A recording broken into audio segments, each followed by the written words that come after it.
Happy Friday to you and to yours. It is SNL Texans Talk. Plenty to get to here on the show. Who's in, who's out on this one? A roster move that might solve a problem for the Houston Texans.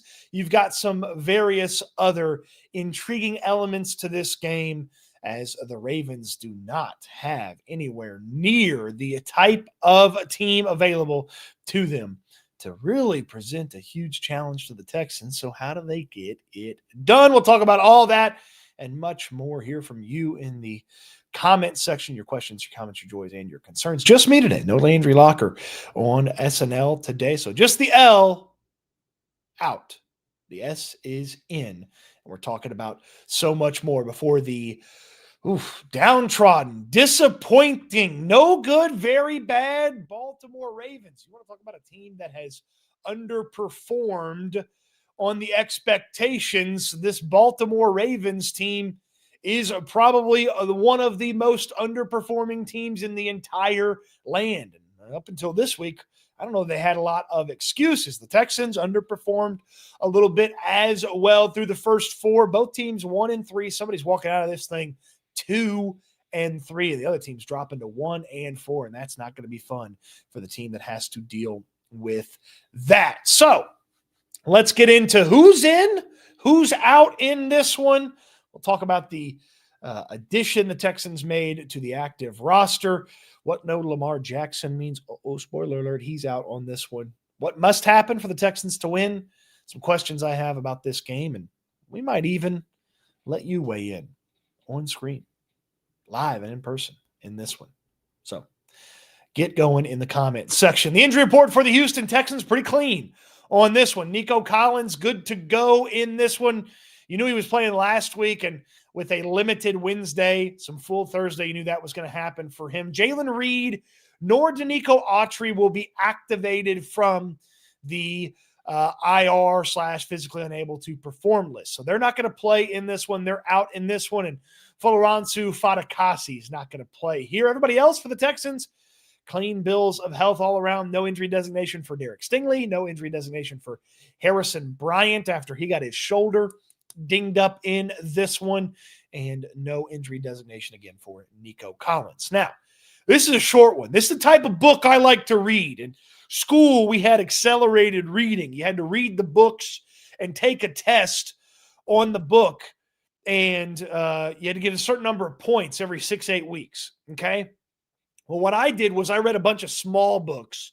I read the zoo books. I read a bunch of zoo books. They were a point each, but there was like 90 zoo books. Okay, so I just read a zoo book, took a test, got a point. Zoo book, took a test, got a point. So on and so forth. And everybody else reading these big, giant books, they take one big test, get all their points. Not me. I read the small books. This was a zoo book. And then I had some classmates that went out there and read War and Peace. That's what the injury report is for the Baltimore Ravens. It's War and Peace. Look how long this is. I got to get rid of the graphic to show everybody. 15 players on the Baltimore Ravens injury report. And plenty of important players missing. They're going to be missing a key player at every level of their defense. Justin Madubuike, I don't think he goes by Justin anymore. Madubuike, their best defensive tackle, not going to go in this one. He's on IR. His season's over. Roquan Smith, one of the best linebackers in all of football, not going to go in this one. He's hurt. And they're going to be missing at least one of their key members of their secondary in Marlon Humphrey. Now, Marlon Humphrey not going to go. Kyle Hamilton might not go in this one. So who's out, who's in, who's maybe not going to go here for the Ravens? So Awuzie, he's out in this one. Marlon Humphrey's out. Obviously, Lamar Jackson's the big one. We'll talk extensively about that in a moment. They've got a tackle who's not ready to come back from injured reserve just yet. Their fullback, who actually has been a pretty productive player, he's not playing in this one. We mentioned Roquan Smith. Ronnie Stanley practiced a couple times. I got to think that their star left tackle is going to give it a go. They get some good news with Kyle Van Noy back, with Nate Wiggins healthy for this one, and with Travis Jones, their nose tackle, healthy for this one. Van Noy is one of their best pass rushers. Wiggins is going to be a key member of the secondary because of the cornerback spot not having Marlon Humphrey. And then Tez Walker is one of their speedy inside guys that could get Jalen Petrie a little bit of trouble if he plays. But the big one we're watching here is safety Kyle Hamilton. Groin injury, okay? Groin injury, did not practice Thursday, did not practice Friday. Here's what you need to know about that. Hamilton's probably going to try to give it a go. Test the groin out, see if it goes. If he does, he's the green dot guy that gets everything lined up and organized. Okay? He's the defensive signal caller. If Kyle Hamilton can't go or Kyle Hamilton re-injures his groin in this game, the Ravens may have to turn the green dot over to a rookie linebacker. How about that? Calling the defense as a rookie linebacker against the Houston Texans. Maybe after Kyle Hamilton starts the game with the green dot, then comes out, that could be something to watch. But this is a depleted and beaten down Baltimore Ravens team.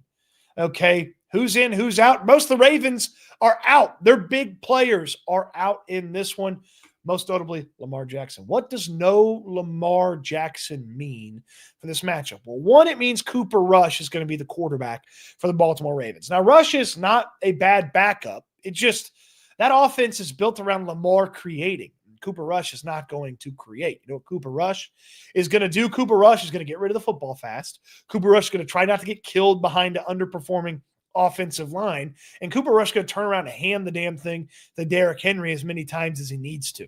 Okay? That's what Cooper Rush is going to do in this game. No Lamar Jackson also means you don't have to worry as much about a big play from the quarterback. You don't have to worry as much about deep shots because the quarterback can extend the play and take forever to make something happen. And means you can key in more on Derrick Henry. You saw 2 years ago when DeMeco Ryans didn't have to worry too much about the QB and key in on Derrick Henry, how much his defense can go about stopping Derrick Henry. When you don't have full focus on Derrick Henry, he gets going and he dominates you. He's one of the best Texans killers of all time, along with T.Y. Hilton in that manner. So Derrick Henry, if he gets going, because there's no Lamar Jackson, you're going to have a long day at the office as a defense. But without Lamar Jackson, with Cooper Rush having to get rid of the ball quick because they've got a shaky offensive line situation in Baltimore, you should be able to be ready for Derrick Henry. And the way Will Anderson's talked about defense this week and the way that Azeez Al-Shire talked about defense this week and how much they're ready to be physical in this matchup, you got to be physical with Derrick Henry. You got to get to him before he gets going. You got to be able to tackle him. You can't be giving him angles and opportunities. You got to go up there and thump the big fella, okay, which, as Azeez Al-Shire pointed out, Derrick Henry is roughly the same size as Danielle Hunter. You can't let him get going. That is how they can move the ball, keep themselves in this game, keep a depleted defense off the field, help Cooper Rush be a more effective quarterback. You can't let Derrick Henry get going.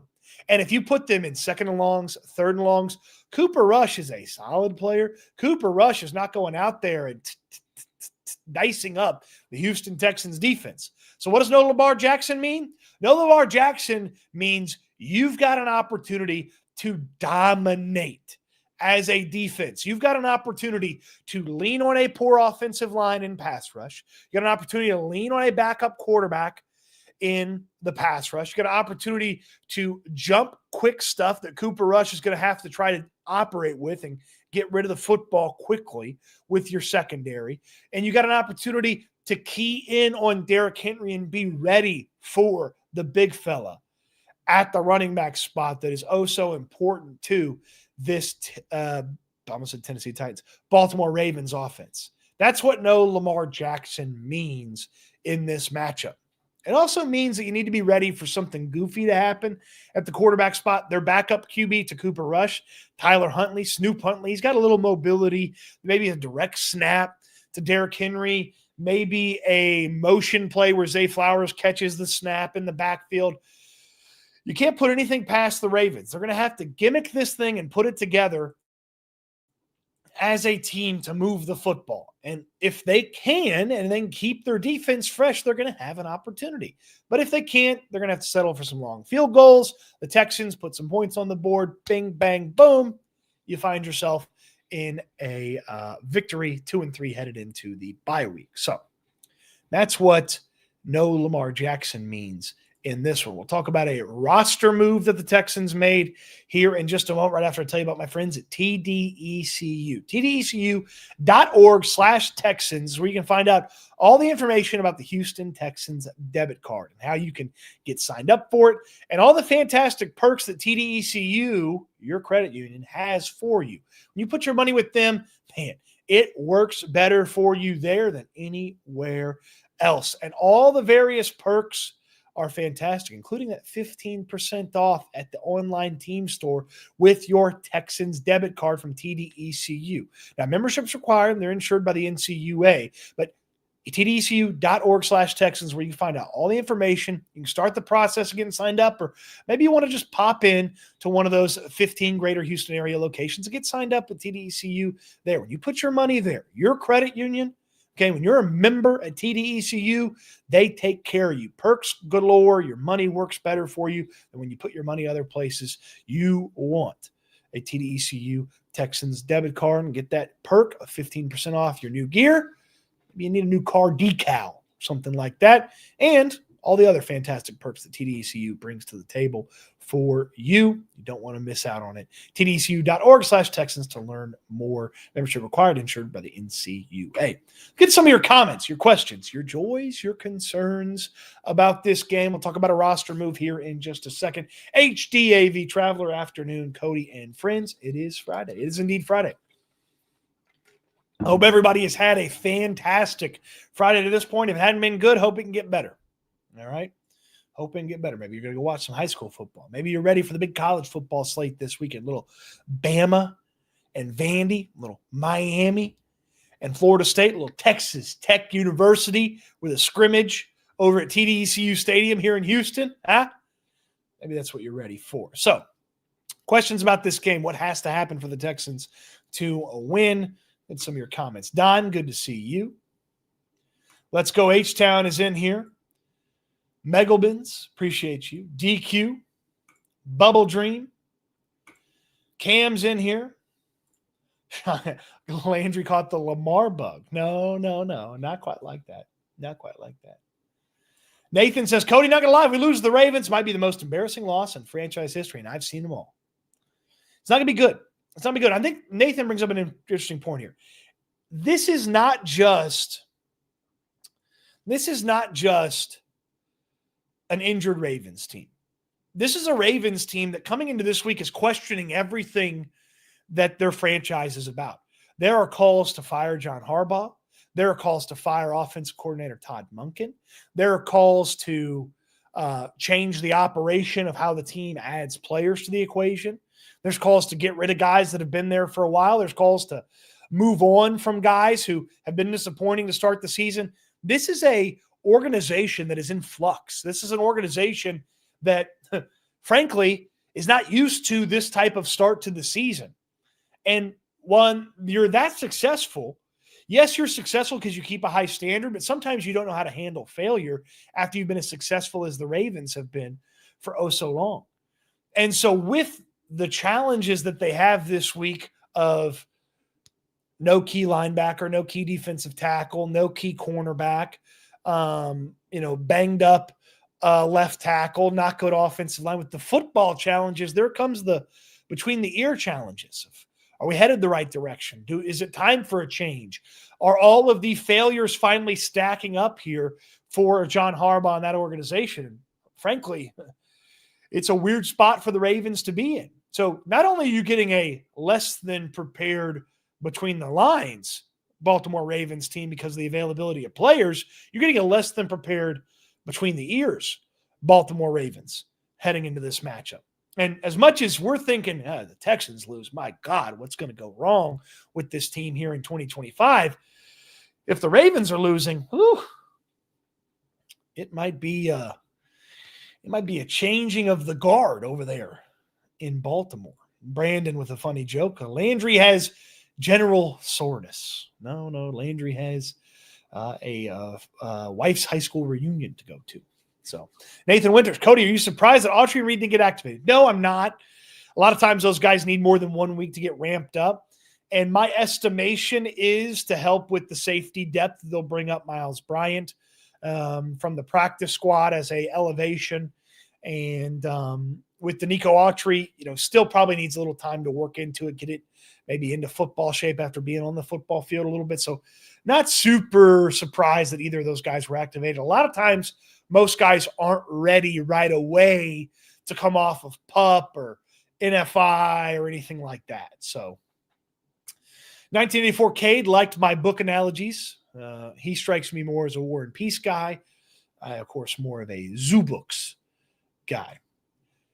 Parada Bros, don't eat the rat poison. Yeah, look, this is something that I would have been worried about if this was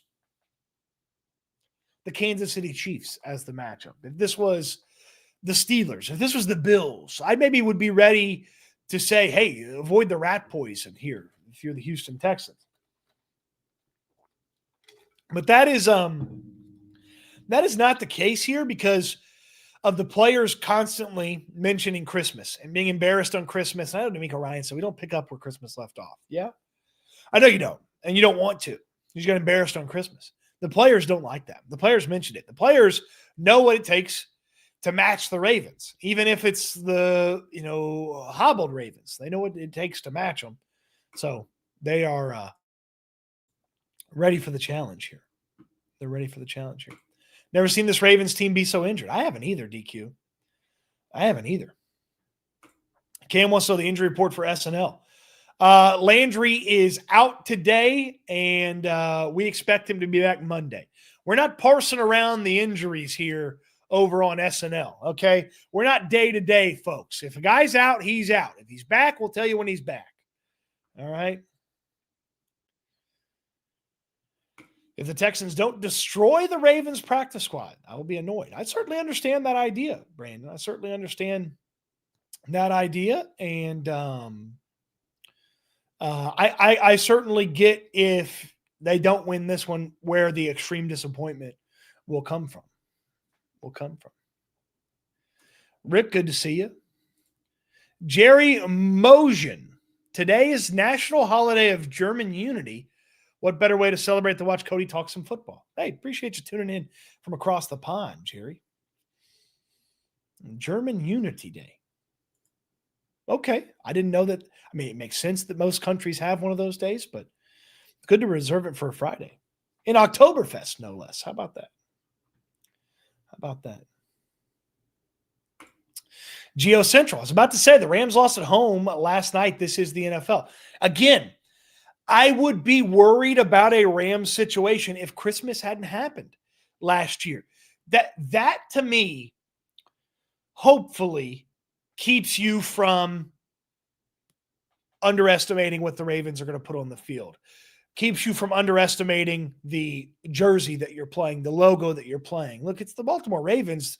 They typically have a well-coached team. They typically, even when a guy's missing, have a guy ready to accept the challenge of filling in for that guy. And, oh, by the way, because last night happened where the 49ers got hot out the gate and ultimately ended up beating the LA Rams, because that happened, you've got all these different emphasis points if you're D'Amico Ryans to say, look, the Rams went out there and beat themselves. They gave up field position. They gave up the ball a couple of times. They didn't call a good play on 4th and 1. They were in 4th and 1. They fumbled on the goal line. They missed a extra point. Like the Rams assisted the 49ers in beating themselves. Don't beat yourself and don't help the Ravens beat you because you got to watch that. And, oh, by the way, remember Christmas. Everyone here remembers the Alamo. Remember Christmas. It's a rally cry for this weekend. Jerome Kicks. I think Texans losing is worse than Ravens losing. Guys got everybody hurt. It'll be the same old Texans, right? Jerome, negative as usual. The eternal pessimist that is Jerome. Rick with the Joe Mixon line. Landry's absence is his personal business, and Cody won't speak to it. Y'all let Landry talk about it. Yeah, no Joe Mixon for Landry. No Joe Mixon for Landry. Is Landry on the pup list? No pup list for Landry. Healthy scratch. Cody did what's best for the team. I love these. Keep it coming. Keep them coming. These are funny. Great opportunity to get this narrative going in a different direction before the bye and coming back to Monday Night Football. I actually do feel that way as well. There's an opportunity, a chance. They played an opportunity, they played a chance to build on the fourth quarter, feel at least that the offense maybe slowly is creeping in the right direction, that the defense is as good as it can be. And hey, had a slow start, lost a couple games, probably shouldn't have had. Let's go into bye week off of this win. If you can get this win, let's go into bye week off this win and really hit the ground running, reset the deck, clear the mechanism, come back ready to take on the Seattle Seahawks on Monday Night Football. That's what I'm thinking if I'm the Texans. But you got to take care of your business Sunday, okay? Got to take care of your business on Sunday. Remember the Beyonce Bowl. Exactly, Trey. Remember the Alamo? Remember the Beyonce Bowl. Derek Schatzer. Any word on Jimmy Ward? We also assume Mixon's probably not coming back this year. I think your latter one's probably pretty good. Jimmy Ward, not close yet. I think still working back from the foot injury. Okay. All right, let's get to this. Trent Brown headed to the active roster. The Texans have not announced that, but Adam Schefter said that Drew Rosenhaus said Trent Brown's headed to the active roster. Now you're back at 53 players on the active roster. And Trent Brown, I would assume, is going to be not only A, active, but B, your backup left tackle. Remember, when the Texans traded Cam Robinson earlier this week, they did not have a backup left tackle on the roster. Blake Fisher's only played right tackle for the majority of his time, both at Notre Dame and in the NFL. He had a couple of snaps filling in for Laramie Tunsil last year. It didn't go very well. Titus Howard primarily has been a right tackle, though he's played a little smidgen of left tackle. But if you take Titus Howard from right tackle and put him at left tackle, if you need him, then you still got to put Blake Fisher on the field. And so now Trent Brown on the active roster. I would guess that the new guy, Kensington? Is it Kensington or Kingston? Kingston. Yeah, Jarrett Kingston. The new guy, Jarrett Kingston, probably the inactive offensive lineman. I would think Fisher gets a chance to be active because they used him in some of those 6 lineman sets against the Tennessee Titans. I would think if they liked what happened against Tennessee, they'd use those 6 lineman sets again. Blake Fisher's been practicing it, so you put Blake Fisher out there. But if Ursery goes down, I wouldn't have felt good about Fisher or Titus Howard over there. So now if you have Trent Brown active on Sunday, you got Trent Brown to lean on. And let me tell you, Trent Brown is 6'8", 400 pounds, and you can't teach that. I say 400 pounds, and he's listed at 380. He looks just like a large human. I mean, he's one of the most physically imposing football players I've ever seen in my life. Is he going to be any good if he has to get on the field? I'm not sure. He's coming back from a serious knee injury. He's an older player. He hasn't played particularly well the past couple of years when he has been playing. But I feel better about Trent Brown having to come in there for a spell instead of putting Kingston, who's not played tackle in the NFL and really only played tackle a little bit in college and is basically a rookie, even though he's been in the NFL for a couple of seasons. Like, feel much better about that. I feel much better about Trent Brown having to step in. Now, hopefully, knock on wood, you don't need anybody to fill in for Ariante Ursery, because Ursery goes out there and he gives you all 60 minutes. Okay. Goes out there and gives you all 60 minutes. I'm putting the link in the chat. If you want to get in live on video, it's like open lines, so to speak. I'm pinning the video to the top of the chat. Real simple. Get in, have your camera and microphone on, be ready to rock, be ready to go.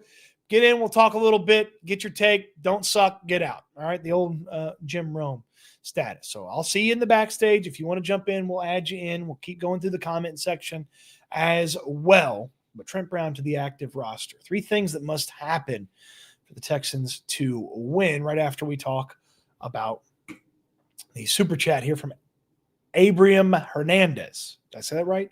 Thanks for making Texans coverage entertaining.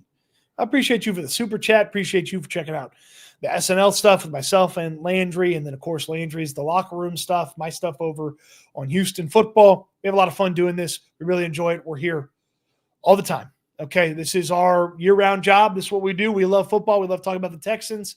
And I feel like we do it better than anybody else. So we appreciate all of you. We're nothing without the audience watching us. So we certainly appreciate y'all. Get a W against the Ravens, given the history. I don't care about an asterisk. There will be no asterisk, sir. There will be no asterisk. I believe this Ravens team will get going. I believe you could see them in the playoff hunt when the wild card picture is settled. I don't think they're going to stay down. They might be down right now. You might be able to knock them down a little bit further, but I don't believe they're going to stay down here, the Baltimore Ravens. So take care of them when you can. Appreciate you watching as much as you do. Appreciate everybody who watches. We certainly do appreciate it. And as I said, we are nothing without our fine viewers. And if you want to get in live on the conversation, you certainly can. Hit the link in the top of the chat. Dom from Jersey. Cody, if the Texans win on Sunday, let's go to Seattle. H is up. We can talk about this, Dom. Don't threaten me with a good time, but we can talk about this. This is – put me down for a maybe. Put me down for a maybe, okay? If the Texans win Sunday, let's go to Seattle. Maybe. Let's go maybe category. Maybe. I like your enthusiasm, though. You were out on this season. Now you're back in. Where'd this come from? Abram asked a good question. What would it take for you to buy in on the offense as a whole this week? I jumped the gun there a little bit. Abram, we'll get to that here in just a moment. In fact, let's get to it right now here. The 3 things that must happen for the Houston Texans to win this football game. The 3 things that must happen for the Houston Texans to win this football game. All right. Number 1, Derrick Henry cannot break out. Derrick Henry cannot break out against this Houston Texans team. That's the way they can equalize things. Derrick Henry being successful on the field gives their defense, which is shorthanded, gives their defense a breather, gives their defense a break. Okay? Makes it easier for them to attack the Houston Texans on offense. It also gives them a way to move the football that is not as questionable as Cooper Rush throwing the football. Okay? Derrick Henry cannot break out in this one. Cannot have it happen. Thing number 2 that must happen for the Houston Texans to win this football game, they cannot let Cooper Rush nickel and dime them to death. Okay? Cooper Rush is not going to be slinging this thing all over the yard. And if he has to throw 35, 40, 45 times, they're going to get their teeth kicked in Baltimore. The Ravens are. But Cooper Rush can get rid of the ball quick. Cooper Rush can take advantage of some of the softer spots of the zone. And if he gets the ball in Zay Flowers' hand or Tez Walker's hands, or he makes a nice play to DeAndre Hopkins over on the sideline, if he does some of that and keeps them in a way where they can still utilize Derrick Henry a little bit and just, put some field goals on the board, maybe take advantage if the Texans offense has a hiccup here or there. It's not going to take a lot to win this football game from a scoreboard perspective, but if Rush is in a rhythm and is nickel and diming this thing and hitting a bunch of short stuff and keeping the train on the tracks, they should be able to put a couple points on the board, and maybe they hit a big play on you because you get lulled into some of that close stuff. And the next thing you know, the Ravens got some points on the board, and the Texans got to overcome that. You can't let Cooper Rush nickel and dime you. Okay, he's not going to run around. He's not going to extend plays. He's not going to have explosives. But can Cooper Rush get you with enough paper cuts to put some points on the board? Yeah, absolutely he can. Absolutely. And here's the last one. Don't beat yourself on O. If you're the Houston Texans, this game is about your offense. If the Houston Texans offense shows up, plays well, and puts points on the board, they win. It's simple. The Ravens don't have the ability to go toe to toe with you if you're putting points on the board consistently. Now, you can't go kick a bunch of freaking field goals. It can't be 9-0 at halftime. Okay? You're not going to feel good if it's 9-0 or 6-0 or 9-3. None of that crap's going to work. But if you don't beat yourself, which is what they did in the final part of that Titans game, and you look at what the Ravens are putting on the field, it's not a whole heck of a lot better from a defensive perspective than what the Titans had on the field. But don't beat yourself. Don't have a bunch of penalties, okay? Don't throw the ball short of the sticks a bunch.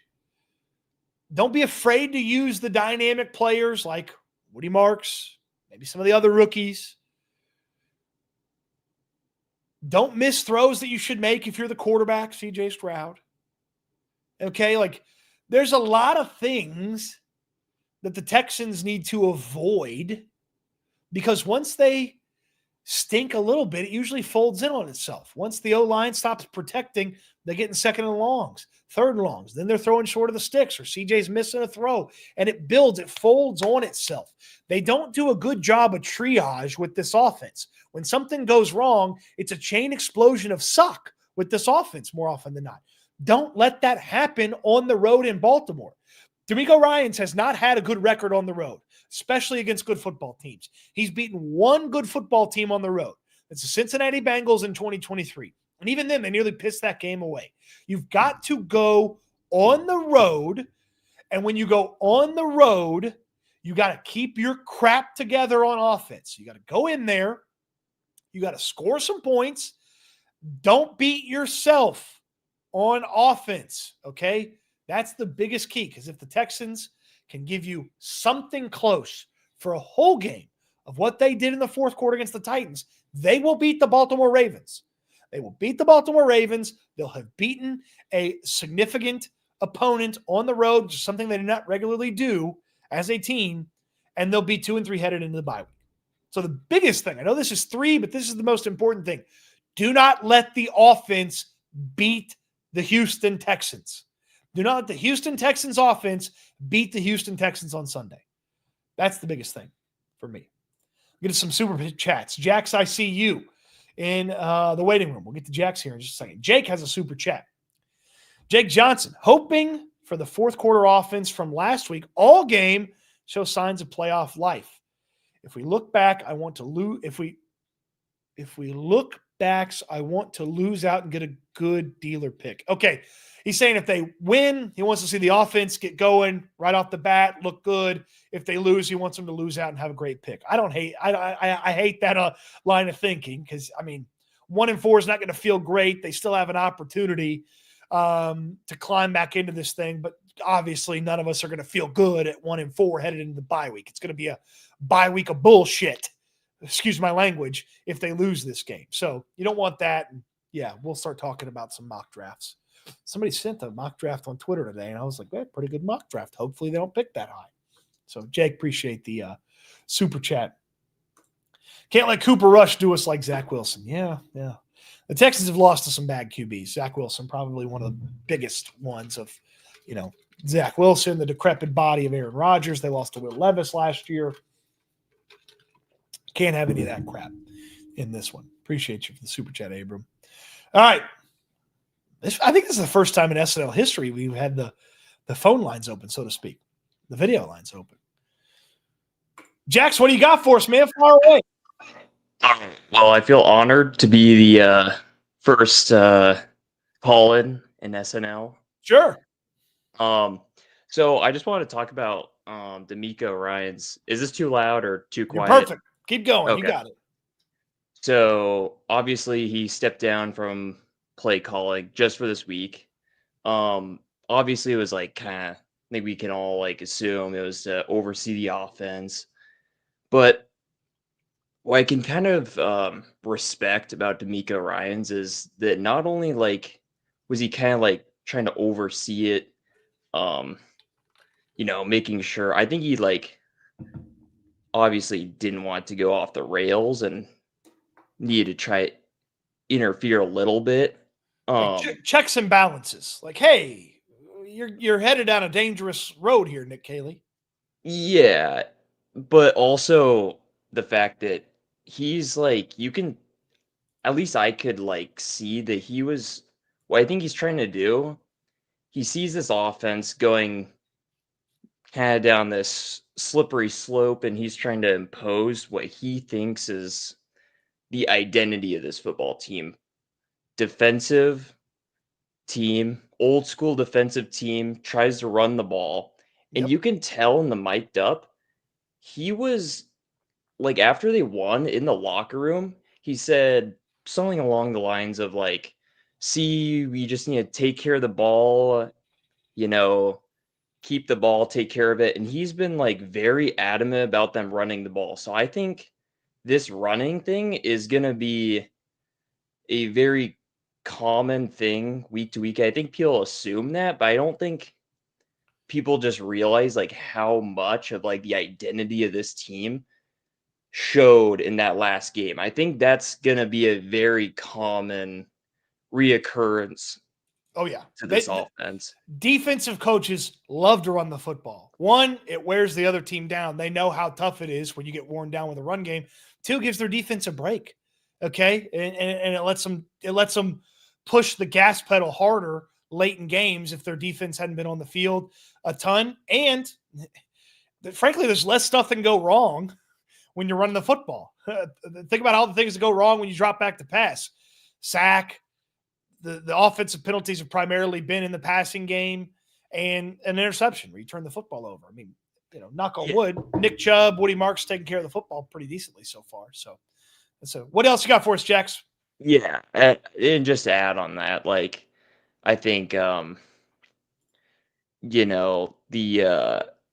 saw what happened with Bobby Sloak, the lack of adjustments, and just he was kind of just tired of,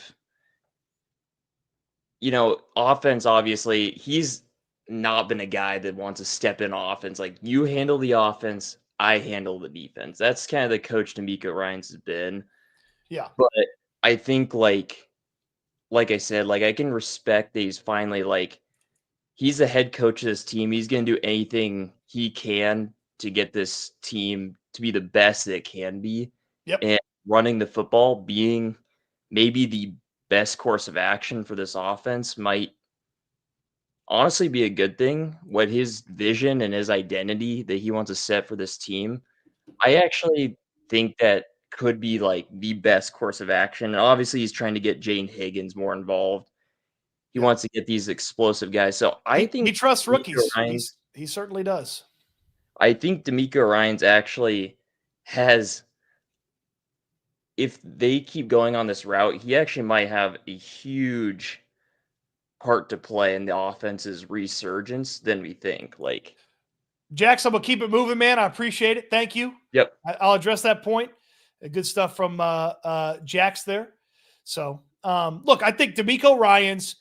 I think there's one of two ways you could look at this.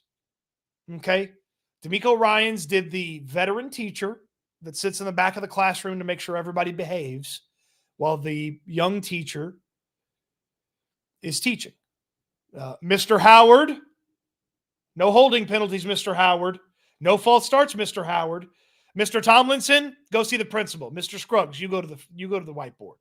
Okay, so I think you can look at it that way. Just checked in. Hey, I'm over here. I'm paying more attention. You guys get it right. Okay, you guys get it right. Hey, Mr. Caley, can we see Mr. Marks a little bit more, please? Hey, Mr. Stroud, chin up. Let's go. We're close. We're close.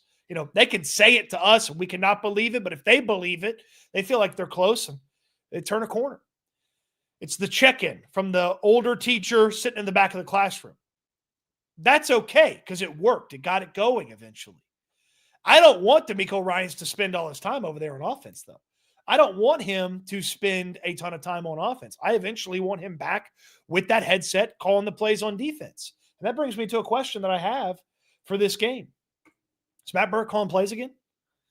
Is Matt Burke going to call the plays again? Does D'Amico Ryans have to go kind of tiptoe over there and observe the offense? And hey, you're good. Oh, push the pedal a little bit more. Hey, a little bit more Woody Marks, a little bit less Nick Chubb.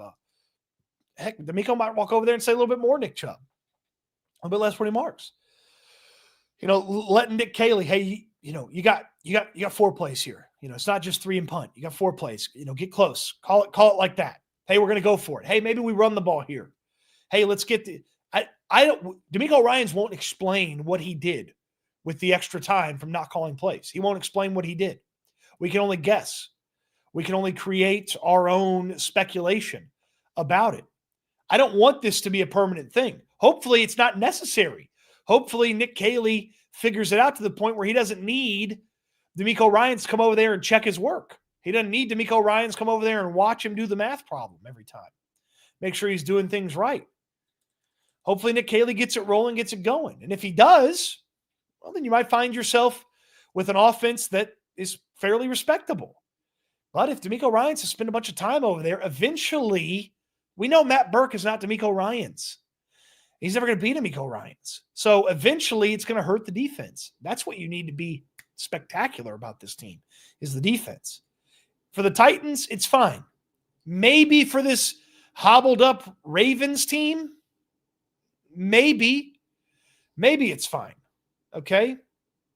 But for the rest of the schedule, the Seahawks Monday Night Football, I want D'Amico Ryans with the headset again. For the Bills on Thursday Night Football, I want D'Amico Ryans on the headset again. It's one of the best defensive play callers in football. So I hope it was just a little check-in on the offense. And this isn't going to be a permanent necessity here for the defense. Jake Johnson, sleeper pick. More or less on Houston getting a good line before 2035. Okay, that's just mean, Jake. What if they end up with a good line in like 2027? Okay, I'll say less. Ursary's a building block. Maybe Andrews is solid enough. He could be your center. They should have a little money to spend on somebody of note here in the next couple of years. Maybe they draft one more guy. I'll say lower than 2035. It's funny. Also a little mean there, Jake. So, Jerome. Man, I just watched the Niners-Rams offense. That just looks so fun. I watched the Texans. I'm just sad, mad looking at the O. Yeah, you need more than what was happening in the fourth quarter. You know what they did in the fourth quarter? They trusted young guys. They took chances. They had motion pre-snap. C.J. Stroud made the correct calls. It looked better in the fourth quarter because a lot of the stuff they did poorly in the first 3 weeks, and frankly, the first half of that game, they did better. They did better. Jalen says, Andrews is trash. Watch your back, man. Okay? That's my guy, Jake Andrews. You don't be talking about Jake Andrews like that. We should talk about Jake Andrews like that. Trash. That's not true. Is he great? No.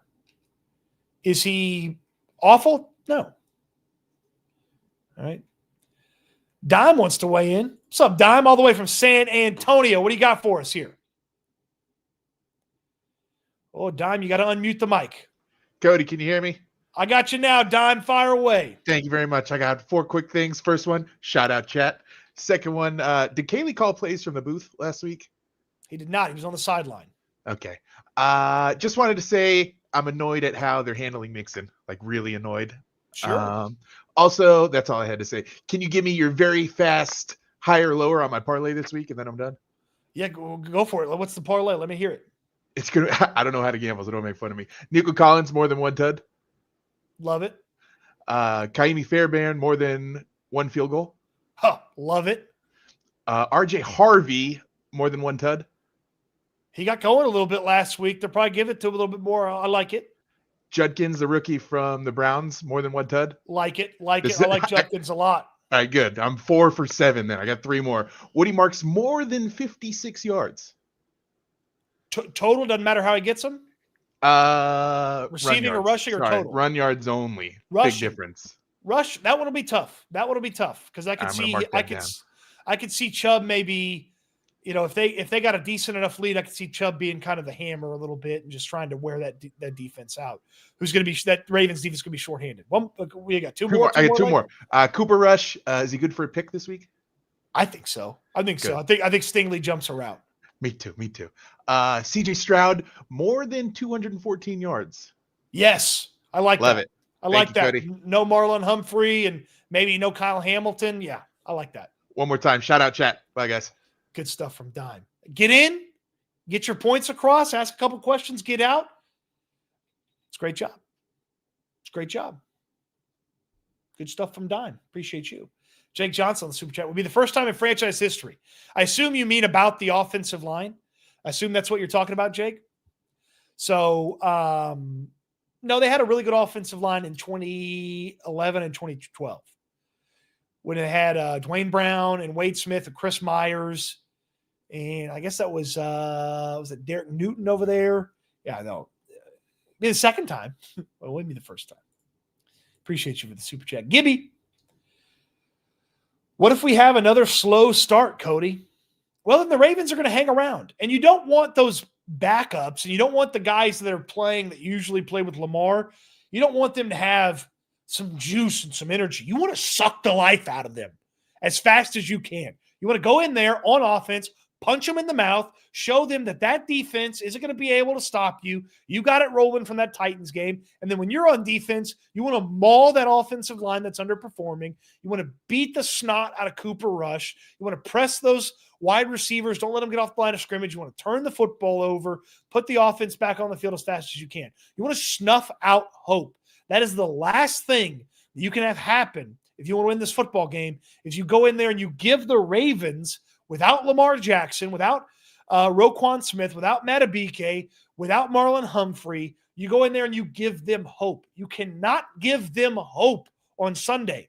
By 1 o'clock Central Time Sunday, I want Ravens fans freaking miserable. I want you to snuff out the hope that they can take care of the Texans by the end of the half. You have to snuff out their hope.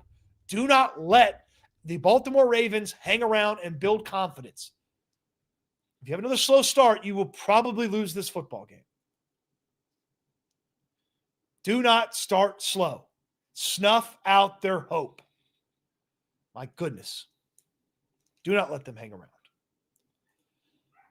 I have a couple more questions about this game, and I'll talk about them after I tell you about Texans turf. Landry's got the Texans turf in his backyard. I was talking this morning. I think we should try to get maybe some Texans turf welcome mats for the folks that maybe don't have the need or the ability to put turf where they live. Or maybe you want to put turf over your entire apartment or bedroom or anything like that. You know, maybe you really get after it there in the bedroom and you need the turf because you act like game day in there. Texas turf could probably do that. But what they can actually and really do for you is if you've got a space in your backyard that you want to turn into a putting green, a play area for the kids, or you're just tired of lawn maintenance, always green, always clean when you install Texans turf. You can see all the beautiful work they've done, texansturf.com. You can also find out more about Texans turf, all the different things that they install for you, how they take care of you. You can schedule that free estimate because they're going to customize it to exactly what you want and need. You got trees in the backyard that you still want to keep. You can put the turf around the trees, okay? You got a pool that you want to put the turf around. You can do that. You got just a strip of land that you nor your neighbor want to take care of. You just want to turn it into turf. You can do that. Texans turf. No job's too small or too big. They do some mega monster jobs, and they do stuff like just a simple backyard. Maybe you want them to come out and take a look and get a price. Landry already did all the shopping for you. Texans Turf's going to give you the best prices. Great people out there. And I've been in the backyard over at the Locker residence. I like to take my shoes off and get 10 toes down on that turf. It is oh so nice. You can put it where you previously had grass. You can put that Texans Turf. TexansTurf.com, TexansTurf.com. When you talk to them, tell them SNL, Landry Locker, Cody Stutz sent you over there. A couple more questions about this one after we get to the super chat. Hack-a-Shack. Sounded like CJ accidentally admitted Kaylee's plays are too old school for today's game the other day. Yeah, he did criticize that if you are stuck in the past, you need to evolve. And he also said you got to figure out what works best for the guys on the roster, which is what Nick Caley promised us he would do. This will be the Texans' offense. It'll maximize their skill set. He promised us that in that introductory press conference. Okay, doesn't feel like he's always done that. But yes, and then Caley answered and said, look, we're going to disagree sometimes. We have to figure out what's best for the Houston Texans. He has to be malleable. If his way is not working and it would work better with the players need to win out. Hackashack, it's a great point. Great point. Couple more questions about this game, and then we will get out of here on a Friday. Will Woody Marks get more? He already had a lot, but will he get more? Could we see an even bigger opportunity for Woody Marks? I'd like for him to be running back one. I'd like for him to be the first running back out there. I'd like for Woody Marks to go out there and be the workhorse for this team and use Nick Chubb as necessary. 30 carries between the two backs. Marks outsnaps Chubb, or outcarried Chubb 17-13. I'd like for that to kind of hang around. 4 receptions for Woody Marks. Did you know Woody Marks, one of the best rookie pass catchers? Yeah, pass catchers, not just running backs catching the ball. One of the best rookie pass catchers so far in the football. Throwing him the football is a positive. He had 4 catches on 5 targets. I'd like to see that go up a little bit. I'd like to see that go up a little bit. All right. A little bit more from Woody Marks. Maybe 6 catches on 7 targets, something like that. And maybe that if it's 30 rushing snaps, maybe it's a little 20-10 in favor of Woody Marks. Just a little bit more for Woody Marks is the hope. My next question, who helps Nico Collins? This cannot just be Nico Collins and a bunch of other guys. Is this the game Christian Kirk finally gets going? Will we see more Jaden Higgins? Oh my gosh, is Jalen Noel going to get off the milk carton on offense? Who helps Nico Collins in this game? Is it a Dalton Schultz game, 6 for 65 and a tutty? Somebody's got to step up outside of Nico Collins in this passing attack. And finally, can the defense dominate? Can the defense dominate the Baltimore Ravens, who have Cooper Rush at quarterback, who have Ronnie Stanley hobbled, who have bad guard play, who have allowed more quarterback pressures than the Houston Texans, who have allowed more sacks than the Houston Texans, who have allowed more quarterback pressure percentage than the Houston Texans? Can the defense go about dominating them? Can they lock down the playmakers that are actually only playmakers because Lamar makes them playmakers? Can the Texans do that with their defense? Can they showcase how great this defense can be in this matchup? Can the defense dominate? If they do, the Texans will absolutely win this football game. They're going to have to take the football away as well. A super chat from Dom from New Jersey. Cody, about to order some Chinese takeout. What's the go-to order? Most important question of the day. So I always love getting a combo where they're going to give you hopefully soup and rice. So I like the hot and sour soup. That's my preference, but wonton is good too. Typically the combo gives you the chance of steamed rice or fried rice. I prefer steamed rice because usually I get one of the chicken dishes that has a lot of sauce. And then I take that sauce, put it over the steamed rice. I think the steamed rice absorbs the sauce better than the fried rice. But if you want to get fried rice, that's fine. Hopefully they give you the option to have an egg roll in the combo. So you get an egg roll and then get one of the saucy chicken dishes. Okay. Get something that's going to have a little sauce in the container. You pour on your rice and you pour on your chicken. General Tso's obviously is very good, but any of the saucy chicken dishes is the move. Okay. Then you're going to get extra egg rolls because who's got enough with one egg roll? You get extra egg rolls, obviously. Then you get one of the noodles that you like. Now, if you're going to get chicken dish, you're not getting like chicken lo mein. All right. So maybe you get seafood lo mein, or you get mixed lo mein, or you get the house special lo mein. All right. Now, most Chinese places don't have stuff outside of lo mein, but if they've got those big flat rice noodles that they sauce up really well, I like to get those with my main dish as well. So you get a chicken dish, lots of sauce, steamed rice. You get one of the soups. I prefer sweet and sour, but wonton would work as well. Get you an egg roll with the combo. If they don't give you an egg roll, get extra egg rolls. Get extra egg rolls anyway, because heck, they reheat really well. You got the noodle dish. I like lo mein. If they have things that are more flat, wide rice noodles, I like that with my chicken dish as well. And you get a lot because Chinese food reheats better than just about anything else. So Of course, you get a lot because you're going to have leftovers. So, Dom, appreciate the super chat and the question. Patrick, what's your order? Orange chicken and broccoli beef is his go-to. Okay. If you get 2 combos, that means you get 2 rices. It means you get 2 egg rolls, which then you don't have to add as many extra egg rolls. So that's a good one. Jordan predicting Woody with 20 touches, 77 yards, and a touchdown. On the ground and then some more through the air, hopefully. I don't mind that. That's good. Dime says, I delivered Chinese food in college. I'd eat an egg roll or a rangoon on my way to every delivery. From the people's order? Dime, or did you take one from the chef? That's preposterous. If you're eating from the people's order. I do love a crab rangoon. Or crab puff, as some restaurant menus call them. Trey of Texas, great. Now I want Mongolian beef or bourbon chicken. Well, you better hit your local mall food court. They'll definitely get you a couple samples of that. Oh, Timmy Chance, elite. Jerome knows about Timmy Chance. Patrick argues that Chinese food is better reheated. Chinese food and sometimes Italian food. Better the second time you eat it.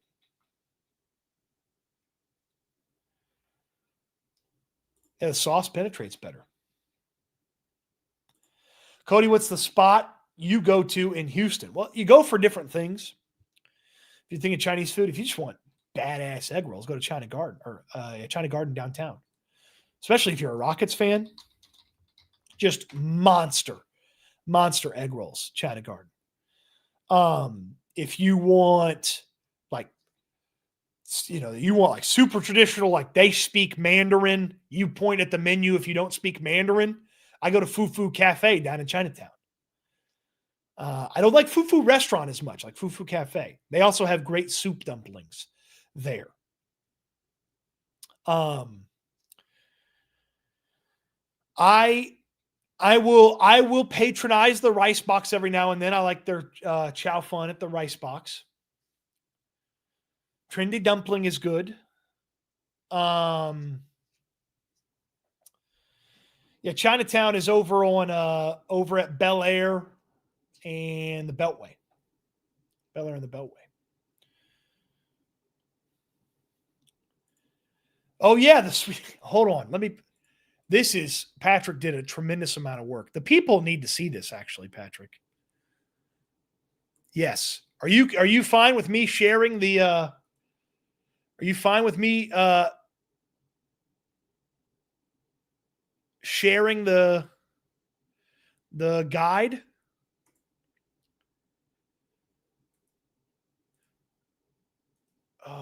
Yeah, here we go. All right, so in the description here, it's a Google Doc, and Patrick has laid it all out. Patrick's laid it all out for you. Okay.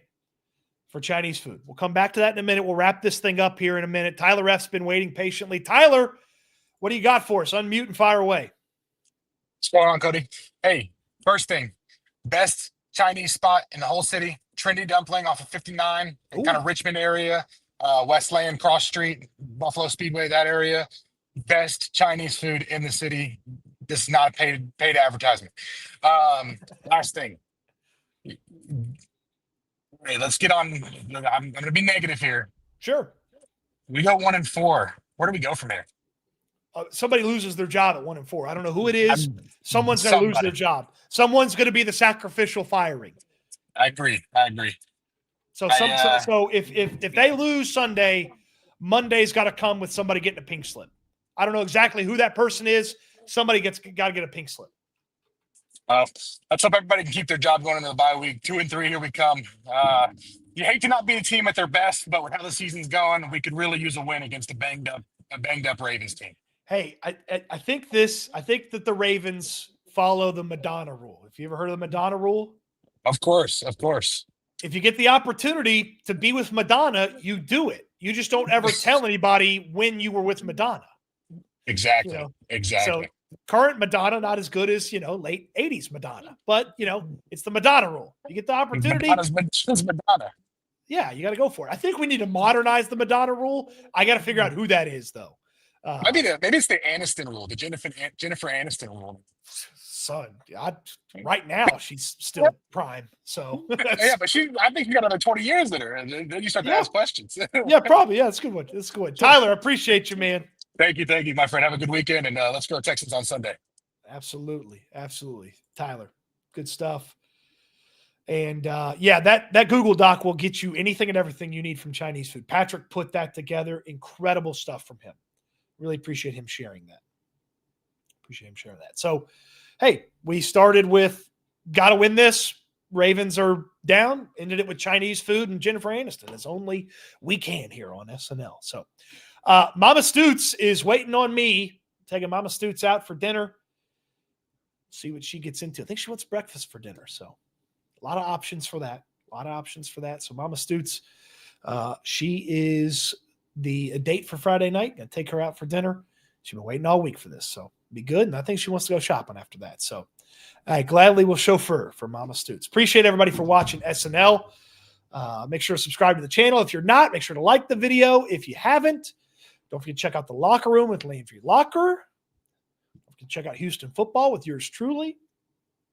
And Landry would tell you, no matter if the Texans go in there and blow out the almost Baltimore Ravens or have a mistake or two and it doesn't look good, we're all in this together. And I would tell you to eat good, sleep good, be good. And we will talk Texans again soon. Thanks for watching, everybody. Certainly appreciate it. Have a fantastic weekend. SNL will talk to you on Monday. The locker room in Houston football this weekend. Don't miss it.